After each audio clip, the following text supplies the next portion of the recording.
Hi sis, இன்னைக்கு இந்த வீடியோவில் நம்ம கட் ஒர்க் டைப் 1 பார்க்க போகிறோம். இதுக்கு நான் ஒரு சர்க்கிள் ட்ரா பண்ணி நடுவில் லைன்ஸ் ட்ரா பண்ணியிருக்கேன். நீங்கள் எந்த ஷேப் வேணாலும் எடுத்து இது போல் லைன்ஸ் ட்ரா பண்ணி ட்ரை பண்ணலாம்.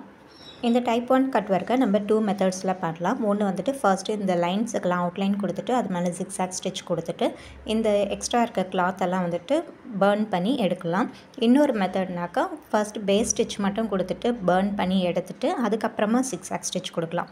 இந்த 2 மெத்தட்ஸில் இந்த டைப் 1 ஸ்டிச் பண்ணலாம். இப்போ நான் இந்த கட் ஒர்க்கை ஜரி த்ரெட் யூஸ் பண்ணி ஸ்டிச் பண்ணி காட்ட போகிறேன். பிகினர்ஸ் வந்து ஃபஸ்ட்டு ஜரி த்ரெட்டில் பண்ணுங்கள், அதுக்கப்புறமா சில்க் த்ரெட்டில் ப்ராக்டிஸ் பண்ணுங்கள். ஓகேங்களா? இதுக்கு நான் டயால்ஜி பிராண்ட் ஜரி த்ரெட் யூஸ் பண்ணுறேன். நீடில் பார்த்திங்கன்னா நார்மல் அயன் நீடில் தான் யூஸ் பண்ணுறேன்.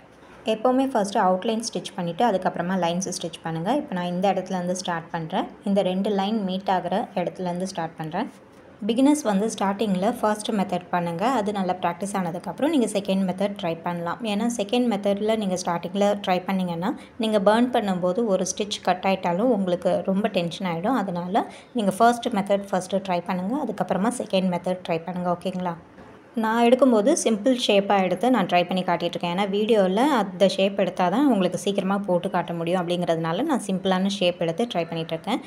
நீங்கள் ப்ராக்டிஸ் பண்ணும்போது வேறு வேறு ஷேப்ஸில் கூட ப்ராக்டிஸ் பண்ணி பாருங்கள். ஓகேங்களா? திலகம் ஷேப், மேங்கோ ஷேப்பு, பட்டர்ஃப்ளையோட விங்ஸு, அந்த மாதிரி எதுவாக இருந்தாலும் வேறு ஏதாவது ஷேப் போட்டு ப்ராக்டிஸ் பண்ணிக்கோங்க. அதே மாதிரி ஒவ்வொரு ஸ்டிச்சும் நீங்கள் ஜரி த்ரெட்லேயும் ப்ராக்டிஸ் பண்ணுங்கள், சில்க் த்ரெட்லேயும் ப்ராக்டிஸ் பண்ணுங்கள். ஏன்னா ஃப்யூச்சரில் உங்கள் கஸ்டமர் வந்து அந்த கட் ஒர்க்கை உங்களுக்கு சில்க் த்ரெட்டில் வேணும் அப்படின்னு கேட்டால் நீங்கள் சில்க் த்ரெட்டில் தான் ஒர்க் பண்ணி கொடுக்கணும். அதனால் ஒவ்வொரு ஸ்டிச்சுமே நீங்கள் 2 த்ரெட்லேயுமே ப்ராக்டிஸ் பண்ணுங்கள். சரிங்களா? இந்த கட் ஒர்க்ஸ்லாம் நீங்கள் நான் பண்ணுற ஷேப்லேயே பண்ணுறீங்க அப்படின்னா கீழே உங்கள் நேம் போட்டு எனக்கு போஸ்ட் பண்ணுங்கள். ஏன்னா நான் இது இன்ஸ்டாவில் போஸ்ட் பண்ணுறேன் அப்படின்னா நான் பண்ண ஒர்க்குக்கும் நீங்கள் பண்ண ஒர்க்குக்கும் ஒரு வித்தியாசம் தெரியாது இல்லைங்களா? அதனால் ஒன்று நீங்கள் வித்தியாசமாக பண்ணுங்கள், அப்படி இல்லைனா உங்கள் நேம் போட்டு சப்மிட் பண்ணுங்கள். இப்போ இந்த இடத்துல இந்த சர்க்கிள் வந்து கம்ப்ளீட் பண்ண போகிறேன்.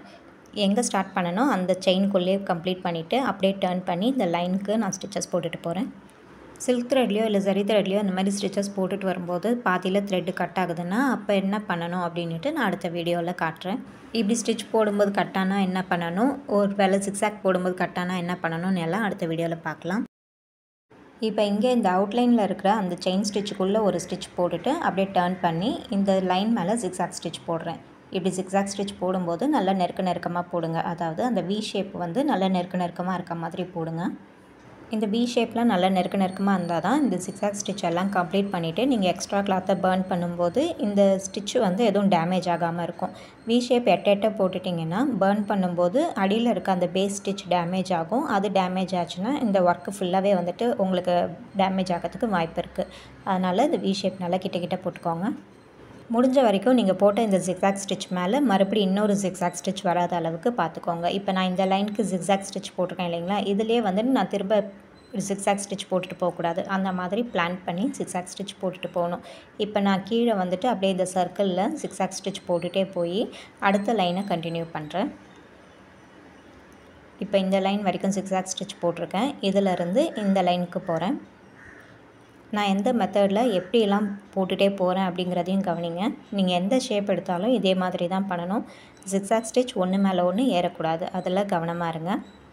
இப்போ இங்கேயும் இந்த அவுட்லைனுக்குள்ளே ஒரு ஸ்டிச் போட்டுட்டு அப்படியே வந்து ஜிக்ஸாக் ஸ்டிச் போட்டுகிட்டே வரேன் பின்னாடி. இந்த மெத்தட் தான் வந்து பிகினர்ஸுக்கு ஈஸியாகவும் இருக்கும். ப்ளஸ் உங்களுக்கு ப்ளவுஸ் ஒர்க்லாம் பண்ணுறீங்க அப்படின்னா 95% இந்த ஸ்டிச் தான் யூஸ் ஆகும். இதில் நான் சொன்ன அந்த செகண்ட் மெத்தட் வந்துட்டு நீங்கள் ஹனிகோம் ஸ்டிச் அதெல்லாம் போட போகிறீங்க அப்படின்னா அந்த மெத்தட் யூஸ் ஆகும் அதுக்கு. இப்போ இந்த இடத்துலையும் இதை கம்ப்ளீட் பண்ணி இந்த சர்க்கிள் மேலேயே அகெயின் ஜிக்ஸாக் ஸ்டிச் போட்டுட்டு போகிறேன். இதுக்கு மேலே எப்படி ஜிக்ஸாக் ஸ்டிச் போட போகிறேன் அப்படிங்கிறத நான் ஓரலாக எக்ஸ்பிளைன் பண்ணிடுறேன். இந்த இடத்துல இருந்து இப்படி ஜிக்ஸாக் போட்டு இப்படி இந்த லைன் மேலே வந்து அகெயின் ஜிக்ஸாக் போட்டுகிட்டே பேக்கில் வந்து இப்படி ஜிக்ஸாக் போட்டு இந்த லைனுக்கு வந்து இப்படி பேக்கில் வந்து இப்படியே வந்து ஃபுல்லாக வந்து ஜிக்ஸாக் ஸ்டிச் போட்டு வந்து எங்கே ஆரம்பிச்சேனோ அங்கே முடிச்சிடுவேன். இந்த ஸ்டிச் பார்க்க மேலே எப்படி இருக்கோ அதே மாதிரி தான் ஃப்ரேமோடைய பாட்டம்லேயும் இந்த ஸ்டிச் இருக்கணும். இடையில வந்துட்டு நம்ம இந்த ஸ்பேஸ்லாம் வந்து கட் பண்ணி எடுப்போம் இல்லைங்களா? இந்த இடத்துலலாம் வந்து அடியில் த்ரெட்டு போகக்கூடாது. இப்போ இந்த இடத்துல நான் கம்ப்ளீட் பண்ணுறேன்னா இப்படி சர்க்கிள் மேலே ஜிக்ஸாக் போடாமல் நான் இங்கேருந்து டேரெக்டாக அங்கே போய் ஜிக்ஸாக் போட்டேன்னா எனக்கு இந்த ஃப்ரேம்க்கு அடியில் இங்கேருந்து இங்கே ஸ்டிச்சஸ் வரும். அப்போ அது வந்து நான் கட் ஒர்க் பண்ணும்போது கீழே அந்த த்ரெட்டு வந்து விசிபிளாக தெரியும். இந்த கேப்பில் இருந்து அந்த கேப் வரைக்கும் நம்மளுக்கு த்ரெட் வந்து கீழே விசிபிளாக தெரியும். அப்படி இல்லைன்னா நம்ம பர்ன் பண்ணும்போது கீழே இருக்க த்ரெட்டும் வந்து நம்மளுக்கு டேமேஜ் ஆகிட்டு ஸ்டிச்சஸ் எல்லாம் பிரிச்சுட்டு வரும். அதனால் நம்ம மேலே எப்படி ஸ்டிச் பண்ணுறோமோ அதே மாதிரி தான் ஃப்ரேம் கீழே இருக்க மாதிரி பார்த்துக்கணும். இப்போ நான் ஃபுல்லாக ஸ்டிச் பண்ணிவிட்டு காட்டுறேன். இப்போ இந்த அவுட்லைனுக்கு எல்லாமே ஜிக்ஸாக் கொடுத்துட்டு இந்த சர்க்கிள் ஷேப்பை ஒட்டி நான் இன்னொரு செயின் ஸ்டிச் அவுட்லைன் போட்டிருக்கேன். ஏன்னா நான் இந்த கட் ஒர்க் அவுட்லைனுக்கு ஒரு சுகர் பீட் அவுட்லைனோ இல்லை வேறு ஏதாவது அவுட்லைனோ கொடுக்காம டைரெக்டாக ட்ராப் பீட் யூஸ் பண்ணி இந்த அவுட்லைனில் ஸ்டிச்சஸ் போட்டு டிசைன் பண்ண போகிறேன். இப்போ நான் இந்த ட்ராப் பீட் யூஸ் பண்ணி அவுட்லைன்லேயும் டிசைன் பண்ணிட்டேன். இப்படி ஸ்டிச் பண்ணும்போது நம்ம இந்த அவுட்லைனில் ஒரு செயின் ஸ்டிச் போட்டோம் இல்லைங்களா, அந்த செயின் ஸ்டிச்க்குள்ளே இருந்து தான் நான் லூப் எடுத்து இந்த பீட்ஸ் எல்லாம் ஸ்டிச் பண்ணேன். அதனால தான் அவுட்லைனில் இருக்க சிக்ஸாக் ஸ்டிச்சுக்கும் இந்த பீட்ஸுக்கும் இடையில கேப் இல்லாமல் ஃபினிஷிங் வந்து அழகாக வந்திருக்கு. ஸோ நீங்களும் வந்துட்டு டைரெக்டாக பீட்ஸ் வைக்கிறீங்கன்னா இந்த மாதிரி ஒரு செயின் ஸ்டிச் அவுட்லைன் கொடுத்துட்டு அந்த செயினுக்குள்ளேருந்து பீட்ஸ் இது பண்ணுங்கள். இல்லை நீங்கள் சுகர் பீட் அவுட்லைன் கொடுக்குறீங்க அப்படின்னா நீங்கள் செயின் ஸ்டிச் போட வேண்டிய அவசியம் இல்லை, டைரெக்டாகவே சுகர் பீட் வச்சு ஸ்டிச் பண்ணிவிட்டு அப்புறம் டிசைன் பண்ணலாம். இந்த ஸ்டேஜெல்லாம் முடித்ததுக்கப்புறமா ஃபைனலாக வந்து இதை போல் கட் ஒர்க் பண்ணுங்கள்.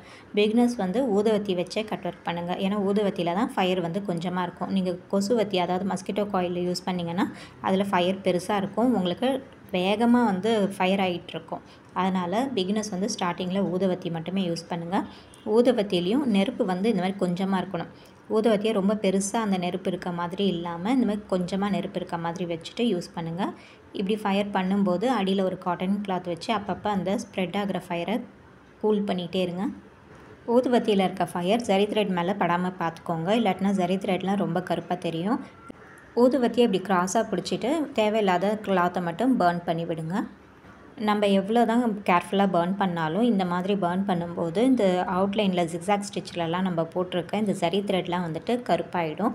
அதுதான் வந்து இந்த மெத்தட்னுடைய ட்ராபேக்கே. மற்றபடி இந்த மெத்தட் ரொம்ப ஈஸி. ஆனால் அதில் இருக்க ட்ராபேக் பார்த்திங்கன்னா இந்த ஸ்டிச்சஸ் எல்லாமே வந்துட்டு கருப்பாக தெரியும். ப்ளவுஸ்லலாம் கட் ஒர்க் பண்ணுறீங்க அப்படின்னா பக்கத்தில் குழந்தைங்க யாரும் இல்லாமல் பார்த்துக்கோங்க. ஏன்னா குழந்தைங்க விளையாடிட்டு வந்து நம்மளை தட்டி விடுறதுக்கு வாய்ப்பு இருக்குது. அதனால் குழந்தைங்க யாரும் இல்லாமல் பார்த்துக்கோங்க. அதே மாதிரி நீங்கள் ஃபிசிக்கலாகவும் மென்டலாகவும் எந்த ஒரு டிஸ்டர்பன்ஸும் இல்லாமல் ஒர்க் பண்ணணும். அந்த டிஸ்டர்பன்ஸ் இருந்துச்சுன்னா உங்களுக்கு கவனம் கொஞ்சம் மிஸ் ஆனாலும் ஃபயர் எந்த இடத்துல ஸ்ப்ரெட் ஆனாலும் உங்களுக்கு அந்த நீங்கள் பண்ண ஒர்க்கே டேமேஜ் ஆகிறதுக்கு வாய்ப்பு இருக்குது. ஸோ நீங்கள் எந்த டிஸ்டர்பன்ஸும் இல்லாமல் ரொம்ப கேர்ஃபுல்லாக ஒர்க் பண்ணணும். இதே மெத்தடில் நான் ஃபுல்லாக கட் ஒர்க் பண்ணிவிட்டு காட்டுறேன். இந்த மெத்தடில் கட் ஒர்க் பண்ணும்போது என்னென்ன ப்ராப்ளம்ஸ் வரும், ஸ்டிச் பண்ணும்போது என்னென்ன ப்ராப்ளம் வரும், இந்த மாதிரி கட் ஒர்க் பண்ணும்போது என்னென்ன ப்ராப்ளம் வரும் அப்படின்னு சொல்லிட்டு அடுத்த வீடியோவில் பார்க்கலாம். இந்த மாதிரி கட் ஒர்க் முடித்ததும் நீங்கள் இப்படி தொடச்சி விடுங்க. கொஞ்சம் அந்த பிளாக்லாம் போயிட்டு பளிச்சுன்னு இருக்கும். இந்த மாதிரி ஸ்டேஜில் நீங்கள் ஃப்ரேமுக்கு பேக் சைடில் நீங்கள் இந்த சர்க்கிளில் ஜிக்ஸாக் ஸ்டிச் போட்டிங்க இல்லைங்களா, அதில் க்ளூ ஒட்டிட்டு அதுக்கு மேலே நீங்கள் கிளாத் வச்சு ஃபிக்ஸ் பண்ணலாம். எப்படி கிளாத் ஃபிக்ஸ் பண்ணணுன்ட்டு நான் அடுத்தடுத்த வீடியோவில் காட்டுறேன். ஸோ நீங்கள் ஃபர்ஸ்ட் இதை மட்டும் ட்ரை பண்ணிவிட்டு ஏதாவது டவுட் இருந்தால் கேளுங்கள். தேங்க்யூ.